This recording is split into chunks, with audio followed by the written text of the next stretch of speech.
Parole de la semaine. Avez-vous une relation d'amour avec Jésus? Zakpunen 05-04-2026. Le Cantique des Cantiques est un livre important pour tous les chrétiens.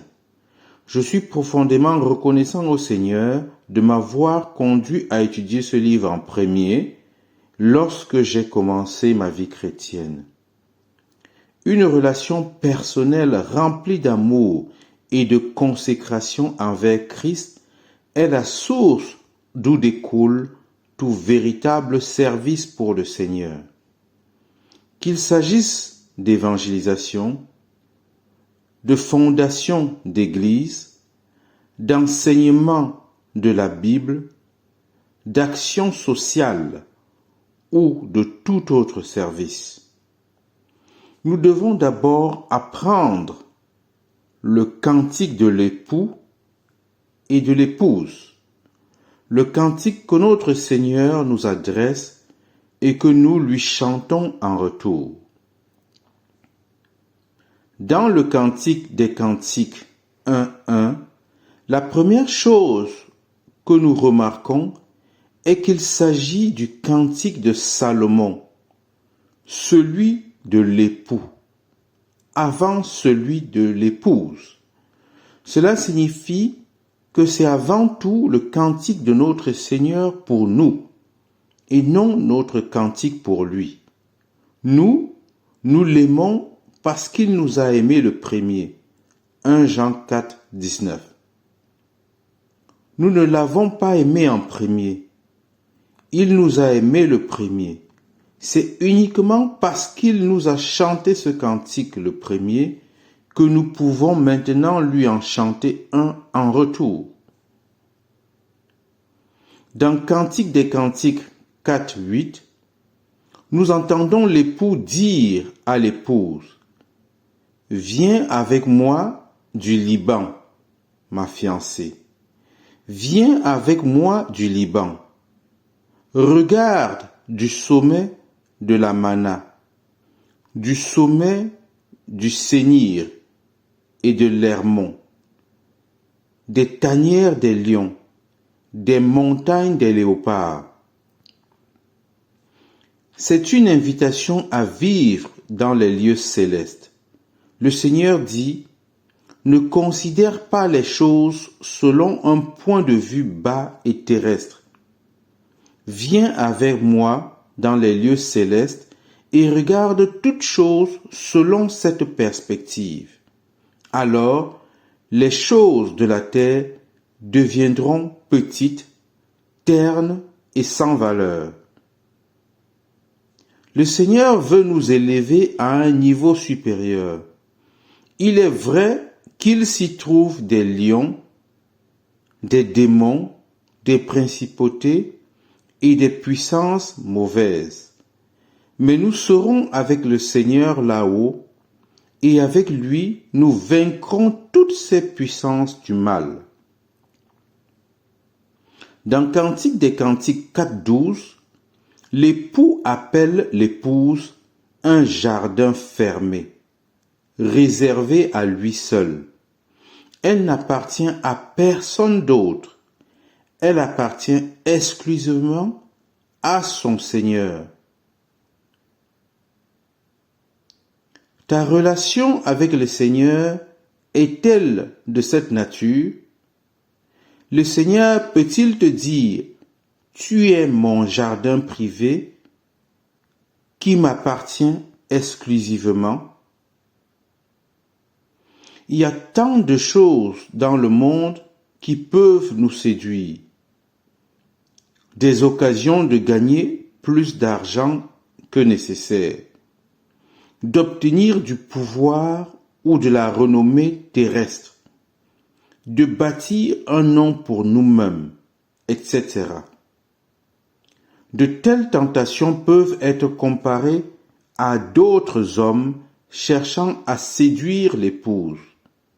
Mais ici, l'épouse n'est pas attirée.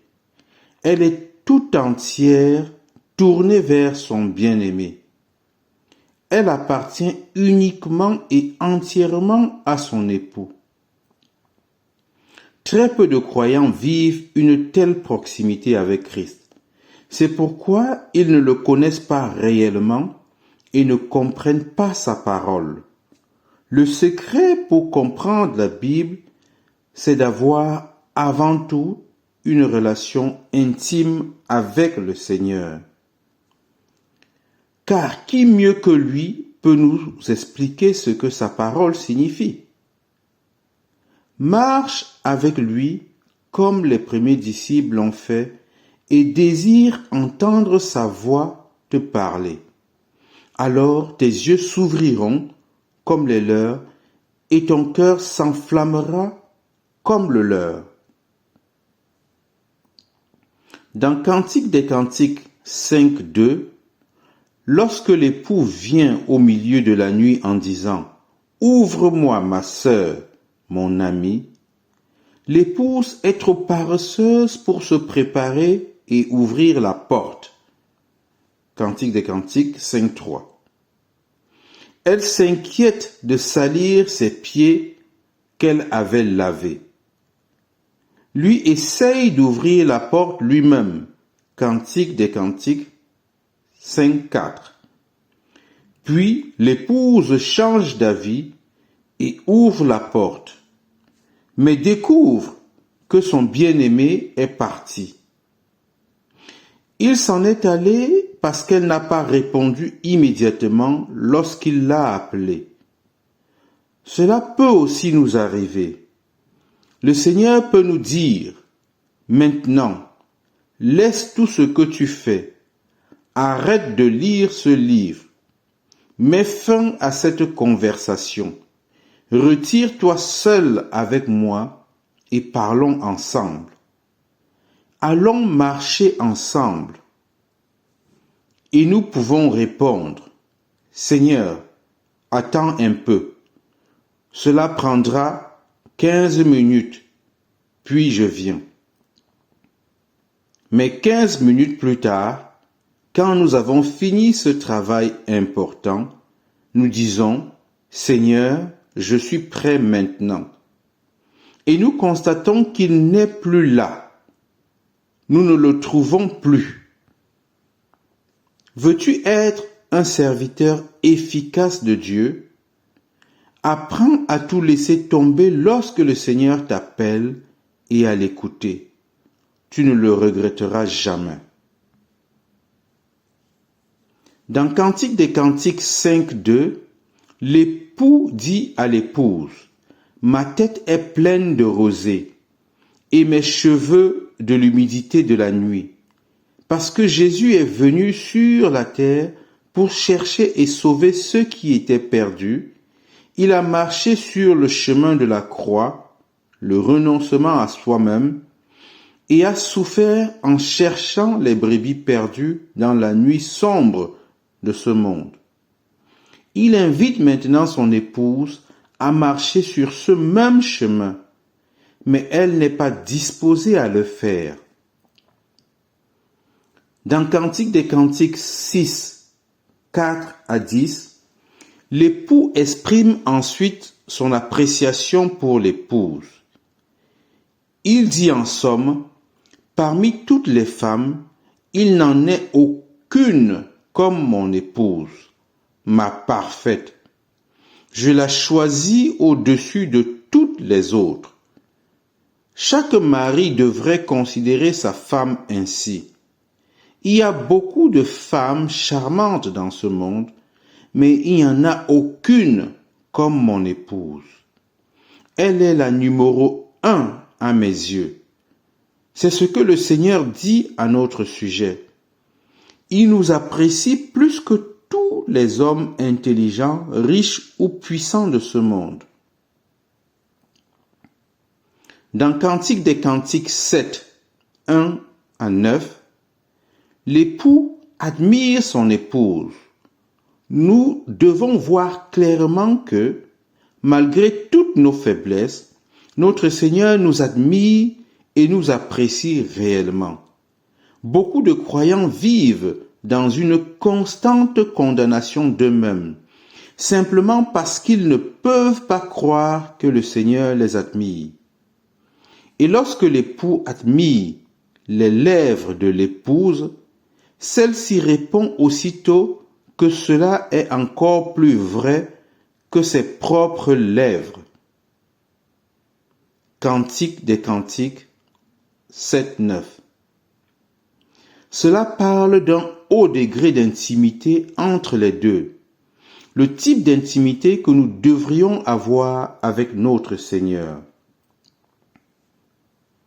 Dans Cantique des Cantiques 7-10, l'épouse dit « Je suis à mon bien-aimé et ses désirs se portent vers moi. » Ici, l'épouse ne dit pas seulement que le Seigneur lui appartient, mais aussi que le Seigneur est satisfait d'elle. C'est une chose que le Seigneur dise « Je t'aime », mais ça en est une autre qu'il dise « Je suis satisfait de toi ». Un mari peut aimer sa femme sans être heureux de la manière dont elle agit. De même, le Seigneur peut t'aimer tout en n'étant pas satisfait de plusieurs choses dans ta vie. Un amour mature cherche à plaire au Seigneur. Désormais, l'épouse devient une collaboratrice de son époux et dit « Viens, mon bien-aimé, sortons dans les champs, passons la nuit dans les villages. » Cantique des Cantiques 7-11. L'épouse partage maintenant la préoccupation de son époux pour un monde dans le besoin où les champs sont déjà blancs pour la moisson. Mais n'y va jamais seul. Va dans ces champs avec ton bien-aimé. Bâtis d'abord une relation avec lui. Puis, serre-le. C'est lui qui sait quelle partie du champ est la meilleure pour que tu y travailles pour lui.